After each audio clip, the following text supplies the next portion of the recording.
പല ആളുകളും ചിലപ്പോൾ വിചാരിക്കും, എനിക്ക് അച്ഛനില്ല, അമ്മയില്ല, എനിക്ക് വിജയിക്കണമെന്നുണ്ട്, അവർക്ക് വേണ്ടി ഒന്നും ചെയ്യാൻ സാധിച്ചില്ല. നമ്മുടെ അച്ഛനും അമ്മയോടും ആരെങ്കിലും പ്രൈവറ്റായിട്ട് ചോദിക്കുക, നിങ്ങളുടെ ഏറ്റവും വലിയ ആഗ്രഹം എന്താണെന്ന് ചോദിച്ചാൽ അവര് പറയുക, ഞങ്ങളുടെ മക്കളെ സന്തോഷത്തോടുകൂടി ജീവിക്കുന്നത് കാണുന്നു. ഞാനിന്ന് ഈ സ്റ്റേജിലേക്ക് വരുമ്പോൾ എന്റെ അമ്മ ഇവിടെ കൊണ്ടുവന്നത് എന്റെ ഒരു സ്വപ്നമായി. നിങ്ങളുടെ ഉള്ളിലുള്ള ശക്തി ഒന്ന് തിരിച്ചറിഞ്ഞാൽ ലോകത്ത് സംഭവിക്കുന്നത് 10,000-കണക്കിന് കുടുംബങ്ങൾ രക്ഷപ്പെടും. നിങ്ങളുടെ വിജയം നിങ്ങളെ മാത്രമല്ല, ലക്ഷക്കണക്കിന് കുടുംബങ്ങളെ രക്ഷപ്പെടുത്തുന്ന തീരുമാനമാണ്.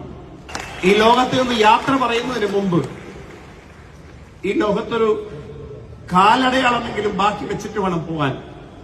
1000 വർഷം കഴിഞ്ഞാലും ഇങ്ങനെ ഒരു മനുഷ്യൻ ജീവിച്ചിരുന്നു എന്ന് ലോകം